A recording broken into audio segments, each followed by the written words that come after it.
Então foi no período entre 100 e 313 que a igreja se viu forçada a pensar na melhor maneira pela qual poderia enfrentar a perseguição externa do Estado romano e o problema interno do ensino herético e das consequentes divisões.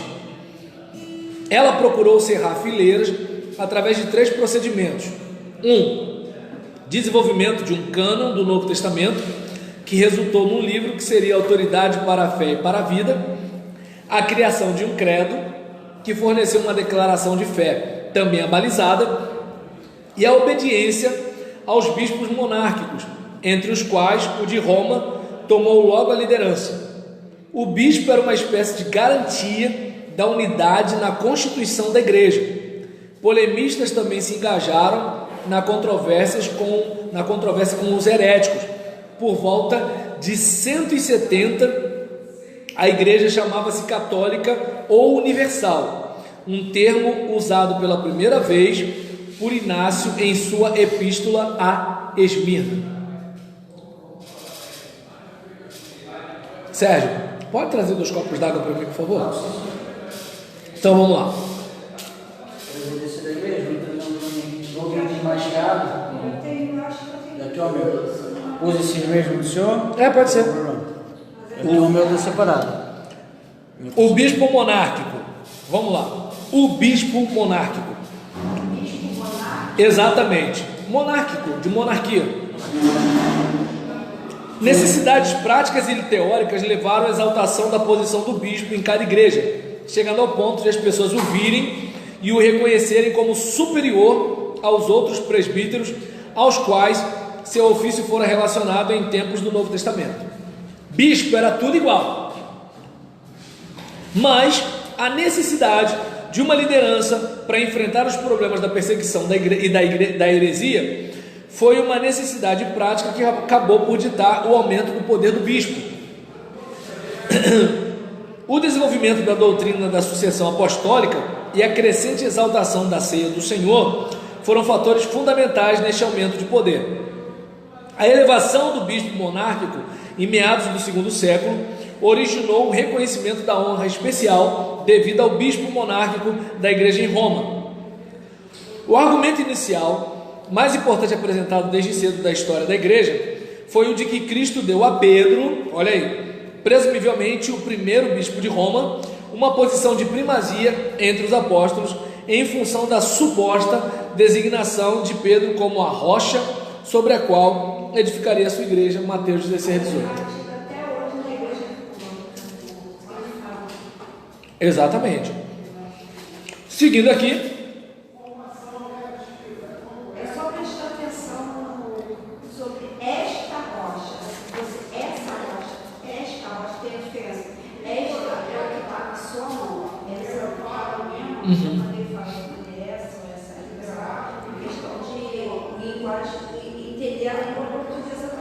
entendi.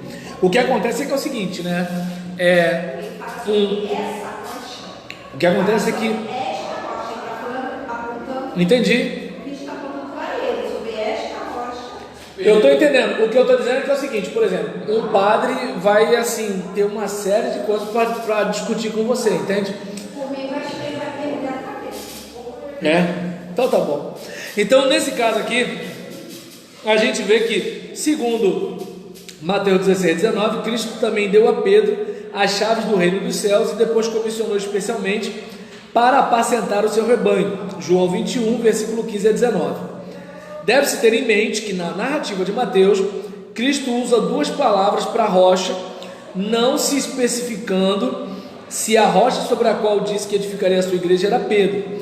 Cristo chamou Pedro de Petros ou pedra, mas ele estava falando da rocha sobre a qual edificaria a sua igreja, como Petra, uma rocha viva. A palavra pedra, aplicada a Pedro, é de gênero masculino, mas a palavra rocha, sobre a qual Cristo disse que edificaria a sua igreja, é feminina.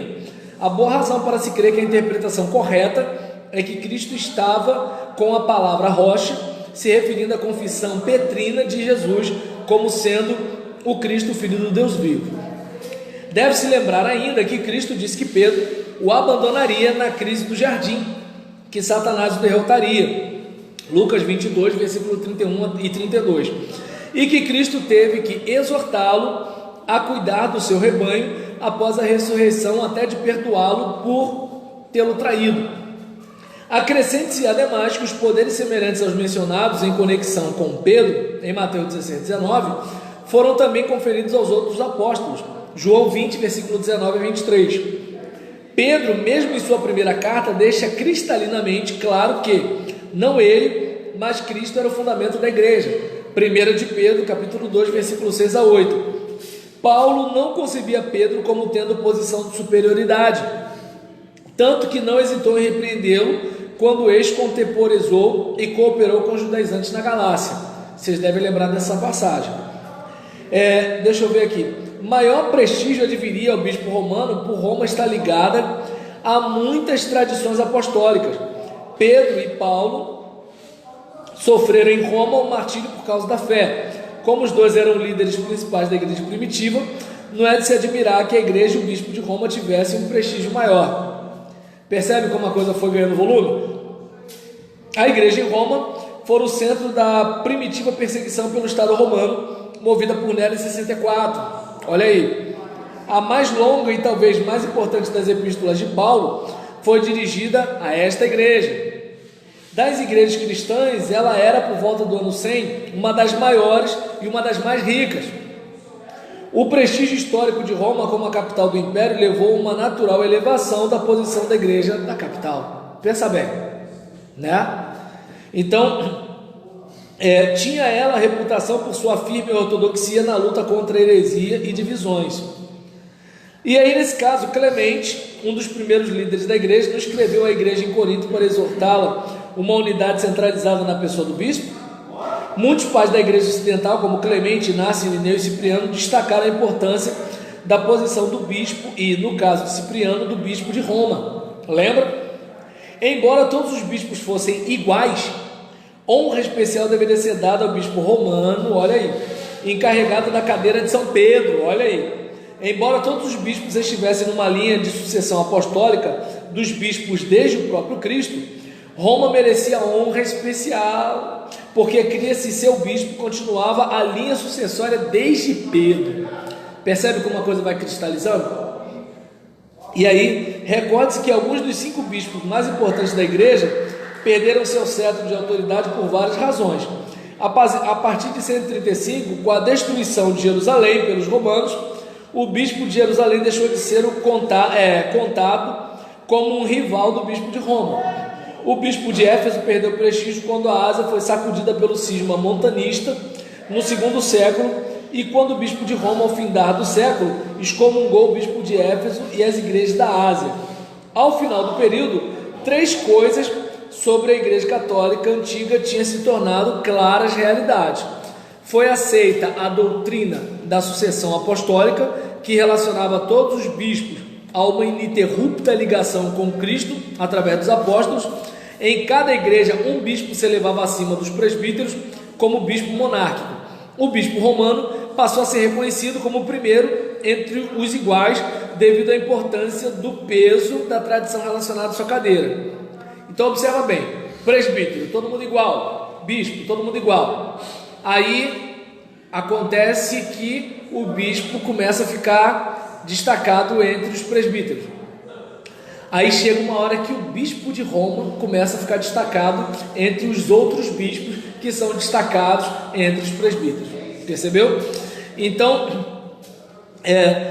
nesse caso, foi aceita a doutrina da sucessão apostólica, que relacionava todos os bispos a uma ininterrupta ligação com Cristo através dos apóstolos. Em cada igreja, um bispo se elevava acima dos presbíteros como bispo monárquico.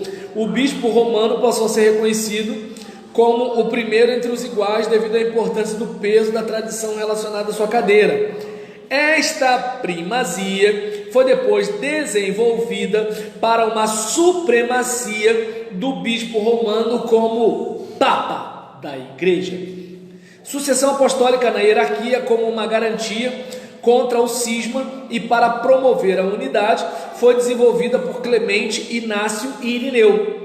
a hierarquia conforme Inácio e Irineu seria a melhor defesa contra a heresia e promoveria a verdadeira doutrina. Então, não sei se vocês percebem que a intenção era justamente o quê? Vamos manter a igreja unida, mas nisso foi dando um efeito colateral, entende? Isso é importante para a gente, quando a gente estiver querendo fazer alguma coisa na nossa igreja, de perceber que assim, nós não somos uma linha reta. Então a gente pode de repente, em nome de Deus, fazer uma coisa que não tem nada a ver com Deus, entende? Então a gente pode de repente, para acabar com o problema, criar um novo. É bom a gente ficar ligado nisso.